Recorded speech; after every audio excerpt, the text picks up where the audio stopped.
अस्सलाम वालेकुम नाजरीन, आप देख रहे हैं INN चैनल। मैं हूं शेख अहमद अली। इस न्यूज़ बुलेटिन में आइए नज़र डालते हैं दिन भर की बड़ी खबरों पर। हैदराबाद के कई इलाकों में आज शाम ज़ोरदार बारिश हुई, जिसकी वजह से ट्रैफिक निज़ाम दरहम बरहम हो गया। शहर के कई इलाकों में ट्रैफिक जाम की शिकायतें मौसूल हुई हैं। सड़कों पर पानी जमा होने की वजह से ट्रैफिक की आमद-ओ-रफ्त में काफ़ी मुश्किलात का सामना करना पड़ा। GHMC हुक्काम ने ट्रैफिक को बहाल करने की काफ़ी मशक्क़त की।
हुकूमत के मुशीर मोहम्मद अली शब्बीर और वज़ीर क़बायली बहबूद सीतक्का की जानिब से जेनूर के मुस्लिम और क़बायली नुमाइंदों का एक मुश्तरका इजलास सेक्रेटेरिएट में मुनक़िद किया गया। इस इजलास के इनेक़ाद का मकसद हालिया दिनों जेनूर में पेश आए फ़िरक़ावाराना तशद्दुद के बाद दोनों तबक़ात मुसलमान और क़बायलियों के दरमियान पाए जाने वाले इख्तलाफ़ात और दूरियों को ख़त्म करना था। इस इजलास में जेनूर टाउन और ज़िले आसिफ़ाबाद से ताल्लुक़ रखने वाले मुस्लिम सियासी और मजहबी कायदीन के अलावा गोंड कबायली तबके के कायदीन ने भी शिरकत की। इस इजलास में आसिफ़ाबाद ज़िले से ताल्लुक़ रखने वाले खानापुर के रुकन असम्बली वेडम भोज्जू, रुकन काउंसिल दंडे विठल, साबिक़ मरकज़ी वज़ीर डॉक्टर S वेणुगोपालचारी, माहिर तालीम महबूब आलम खान और दूसरों ने शिरकत की। 4 सितंबर को जेनूर में पेश आए फ़िरक़ावाराना तशद्दुद के बाद मकामी मुसलमानों और क़बायलियों के दरमियान पैदा होने वाले एक दूसरे के ख़िलाफ़ नफ़रत को दूर करने और उनमें मसालिहत पैदा करने और ज़िले में अमन कायम करने की कोशिश की गई। इजलास से खिताब करते हुए मुख्तलिफ़ कायदीन ने कहा कि बाज़ फ़िरक़ा परस्त ताकतें आसिफ़ाबाद ज़िले में पेश आए जेनूर वाक़े पर मुसलमानों और क़बायली अफराद में नफ़रत पैदा करने की कोशिश कर रहे हैं। ऐसी ताकतों से चौकस रहने का मशवरा दिया गया और मुस्तक़बिल में इस तरह के वाक़यात का आदा ना होने देने का मशवरा भी दिया गया। डायरेक्टर जनरल पुलिस जितेंद्र ने त्योहारों और तकारीब में DJ के इस्तेमाल पर अनकरीब गाइडलाइंस तैयार करने का ऐलान किया है। मीडिया से बात करते हुए उन्होंने कहा कि शहर हैदराबाद में गणेश विसर्जन, जुलूस और मिलादुन नबी सल्लल्लाहु अलैहि वसल्लम पुरअमन तौर पर गुजर गए। इसके लिए वो पुलिस अमले का शुक्रिया अदा करते हैं और खुसूसी मुबारकबाद देते हैं। उन्होंने कहा कि DJ की वजह से सूती आलूदगी पैदा हो रही है, जिसकी वजह से कई अफराद को परेशानी का सामना करना पड़ा है। DJ के इस्तेमाल के सिलसिले में बहुत जल्द गाइडलाइंस तैयार किए जाएंगे। उन्होंने कहा कि रियासत भर में गणेश त्यौहार के मौके पर 1,36,638 गणेश मूर्तियों का विसर्जन किया गया।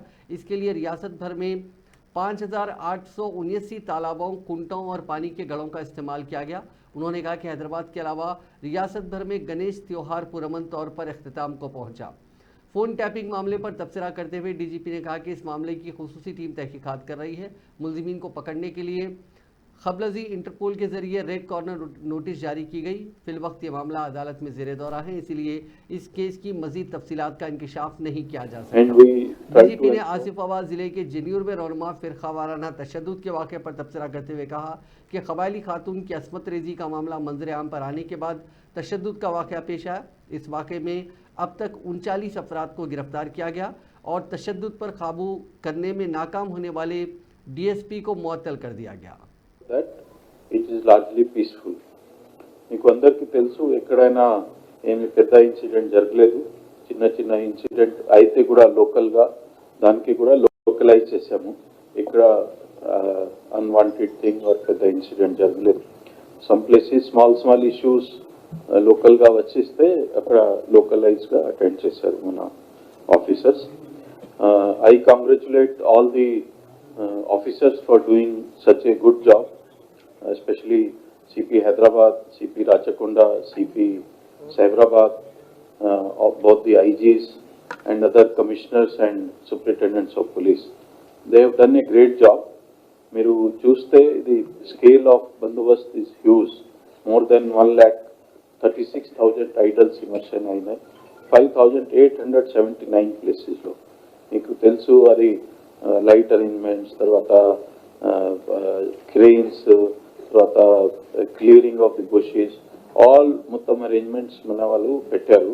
దాంట్లో కంట్రిబ్యూషన్ ఆఫ్ అదర్ డిపార్ట్మెంట్స్ చాలా ముఖ్యం. ఎస్పెషలీ హైదరాబాద్లో GHMC, HMDA, ఇరిగేషన్ డిపార్ట్మెంట్, తర్వాత అదర్ డిస్ట్రిక్ట్స్లో కూడా collector and other local bodies, municipal local bodies, rural local. वज़ीर आला रेवंत रेड्डी ने झीलों और नालों पर से तजावुज़ात के खात्मे के हवाले से हुक्काम को अहम हिदायत दी है। वज़ीर आला ने मूसा नदी के किनारे वाले इलाकों में मुकीम मुस्तहक़ गरीब खानदानों और झीलों और नालों पर कब्जा करने वालों का डेटा इकट्ठा करने की हिदायत दी है। अहदेदारों को हिदायत दी गई है कि वो मुस्तहक़ गरीबों को रिहाइश के मुतबादिल ऑप्शंस जैसे डबल बेडरूम वाले मकानात या दीगर मुतबादिल पेश करके यकीन दहानी कराएँ। मज़ीद बरां वज़ीर आला ने आउटर रिंग रोड के अंदर झीलों के तहफ़्फ़ुज़ पर जोर दिया और आइंदा तजावुज़ात को रोकने के लिए इक़दाम करने का हुक्म दिया। वज़ीर आला ने तजावुज़ात की निगरानी और रोकथाम के लिए झीलों के करीब CCTV कैमरे लगाने की भी हिदायत दी। वज़ीर आपाशी उत्तम कुमार रेड्डी ने कुडाट के रुकन असेंबली पद्मावती रेड्डी के साथ चिलकूर मंडल में नारायणपुरम झील के टूटने वाले मकाम पर मरम्मती कामों का मुआयना किया। उन्होंने तबाहशुदा झील की बहाली के लिए जारी कोशिशों का जायज़ा लिया और इस बात को यकीनी बनाने की हिदायत दी कि मरम्मत का काम फौरी तौर पर मुकम्मल किया जाए ताकि मज़ीद मसाइल से बचा जा सके। रियासती वज़ीर ने बरवक्त तकमील की अहमियत पर जोर दिया और मकामी लोगों को यकीन दिलाया कि हुकूमत मुस्तक़बिल की खिलाफ वर्जियों से बचने के लिए तमाम ज़रूरी इक़दाम कर रही है। उत्तम कुमार रेड्डी ने पिछली BRS हुकूमत पर तनकीद करते हुए कहा कि नहर की टूट फूट उसकी 10 साल की नज़रअंदाजी की वाज़ेह मिसाल है। उन्होंने लेफ्ट कैनाल की हालिया शुगाफ को पिछली हुक्मरान BRS की नाअहली पर जिम्मेदार ठहराते हुए उसे नाक़िस देखभाल और नाक़िस इंतज़ाम का नतीजा करार दिया। వర్షం వచ్చింది, దానివల్ల వరదలు రావడం జరిగింది. వరదలు మొదలైన మొదటి గంట నుంచి, అతి భారీ వర్షం మొదలైన మొదటి గంట నుంచి ముఖ్యమంత్రి, ఉప ముఖ్యమంత్రి, రాష్ట్ర మంత్రివర్యులందరూ, ఎమ్మెల్యేలు, ఎంపీలు అందరూ కూడా ఇమ్మీడియట్ గా వార్ ఫుటింగ్ లో పనులు మొదలు పెట్టాము. కొన్ని 10 ఏళ్ల నిర్లక్ష్యంలో ఇరిగేషన్ శాఖలో ప్రాబ్లమ్స్ ఉండినవి. ఇప్పుడు మీరు బ్రదర్, నేను ఏమంటారంటే మిమ్మల్ని రిక్వెస్ట్ చేస్తున్నా, మీరు పోయేటప్పుడు ఆయన పెద్ద పెద్ద మాటలు మీరు రికార్డ్ చేసి చూపించారు. నేను అందులో ఆ వీడియోలు కూడా చూసిన. ఓకే, ఎవరికి ట్రైనింగ్ ఇస్తున్నారు ఎట్లా మాట్లాడాలని. నేనేమంటారంటే, మీరు ఈ కాలు ఎమ్మడి పోతూ కాలు చూసుకుంటూ పోండి. 10 ఏళ్ళు గవర్నమెంట్ ఎవరున్నారు? మేము వచ్చి 6-7 నెలలు అయింది. ఇంకోటి, గవర్నమెంట్ ఇరిగేషన్ శాఖలో మ్యాన్ పవర్ కూడా తగ్గిపోయి విషయం కూడా నిర్లక్ష్యం వహించని 700 మంది బీటెక్లని, BEలని అసిస్టెంట్ ఎగ్జిక్యూటివ్ ఇంజనీర్లుగా మేము రిక్రూట్ చేసి ఎల్లుండి వాళ్ళకి అపాయింట్మెంట్ లెటర్స్ ముఖ్యమంత్రి గారి ద్వారా ఇస్తున్నాం. అసలు కాలువల మానిటరింగ్ మీద, కాలువ మీద నడిచి పరిస్థితి ఎప్పటికప్పుడు తెలియడానికి. वज़ीर इंफॉर्मेशन टेक्नोलॉजी D श्रीधर बाबू ने कहा कि किसानों को कर्ज माफ़ी के बारे में फिक्र नहीं करनी चाहिए। वज़ीर मौसूफ ने करीमनगर ज़िले के जमीकुंटा ज़रूरी मार्केट कमेटी के साबिक़ चेयरमैन समीर रेड्डी के ख़ानदान से मुलाकात की तो हाल ही में चल बसे थे। उन्होंने कांग्रेस पार्टी की जानिब से उनके ख़ानदान के ताउन का वादा किया। उन्होंने कहा कि 10 साल इक़्तिदार में रहने वाली BRS ने किसानों के कर्ज़ेजात माफ़ नहीं किए। ये काम 9 महीनों में कांग्रेस ने कर दिया। तकनीकी वजूहात की वजह से बाज़ किसानों के कर्ज़ेजात माफ़ नहीं किए जा सके, ताहम जल्द ही कर्ज माफी स्कीम की रकम उनके खातों में जमा कर दी जाएगी। రైతుల రుణమాఫీ విషయంలో కూడా రాష్ట్ర ప్రభుత్వం పూర్తి స్థాయిలో అర్హత గల రైతు సోదరుడికి 2 లక్షల రూపాయల రుణమాఫీ ఖచ్చితంగా చేయడం జరుగుతుంది. కొన్ని సాంకేతిక పరమైన అంశాల వల్ల కొంతమందికి రాలేదని ప్రభుత్వ దృష్టికి కూడా వచ్చింది. దాన్ని కూడా పరిష్కారం చేసి 2 లక్షల రూపాయల వరకు రుణమాఫీ ఖచ్చితంగా చేయడం జరుగుతుందని మనం చేస్తాం.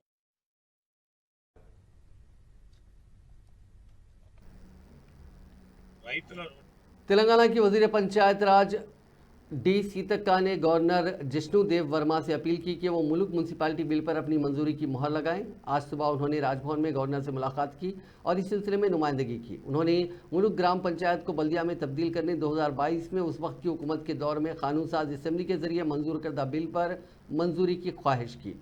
इस मौके पर बिल की तफसीलात गवर्नर के हवाले की गई। उस वक्त की गवर्नर डॉक्टर तमिलिसाई सौंदरराजन ने उस बिल को सदर जमहूरिया को मंजूरी के लिए भेजा था।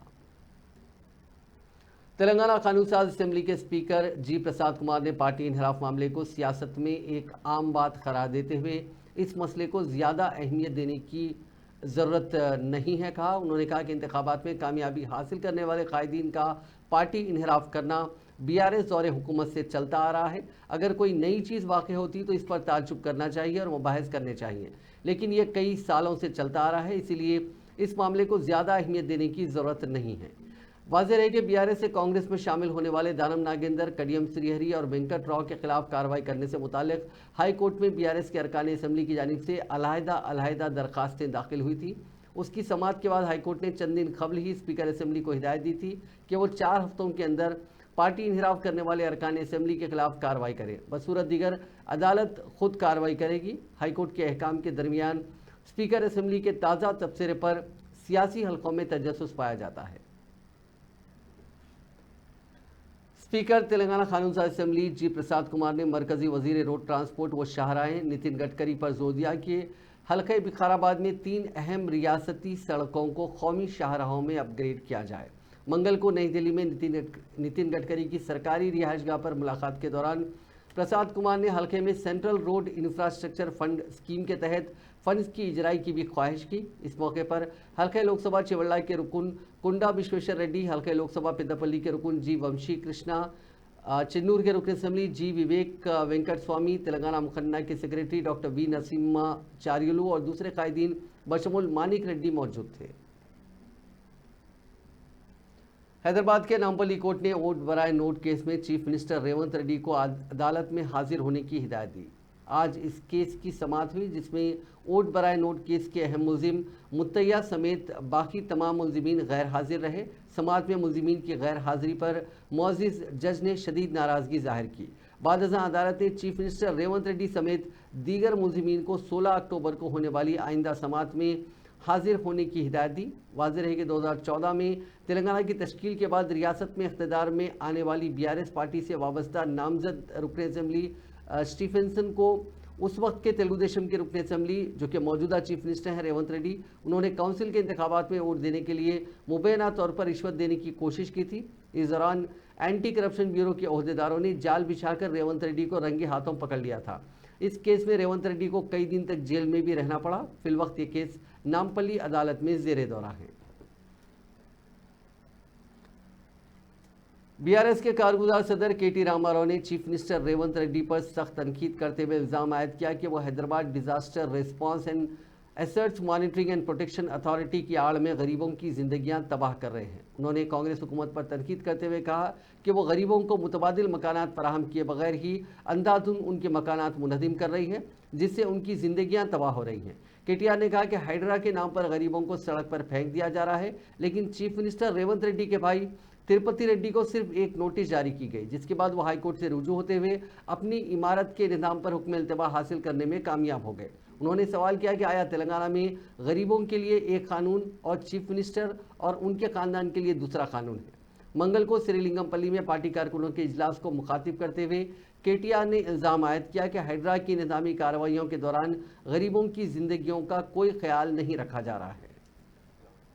మురికి కాలువల మీద ఓడగట్టుకుంటాడండి ఇల్లు ఆ గబ్బు వాసన తెల్లారు లేస్తే ముక్కు పుట్టలు అదిరిపోంగా మన పిల్లగాళ్ళకి అనారోగ్య సమస్యలు వస్తాయని తెలిసి ఆ నాలాల మీద ఉంటే దోమలు కుడతాయని తెలుసు ఆ నాలాల మీద ఉంటే ఆరోగ్య సమస్యలు వస్తాయని తెలుసు ఆయన ఓడగడతాడు అక్కడ ఇల్లు దిక్కు లేకపోతే యాడికెళ్ళో బతుకు తెరువు కోసం వచ్చినాడు రేకో 2 రేకులు వేసుకొని ఆడ బతికే ప్రయత్నం చేస్తాడు కావాల్సుకొని హైదరాబాద్ నాగం చేయాలని చేస్తారు ఆ పని చేయరు ఎవరు పేదవాళ్ళు దిక్కులేక కట్టుకుంటే ఆడికి వచ్చి కట్టుకుంటారు వాళ్ళకి ఏం చేయాలి గవర్నమెంట్ అంటే మానవత్వం ఉన్న గవర్నమెంట్ అంటే ఏం చేయాలి నోటీస్ ఇవ్వాలి చెప్పాలి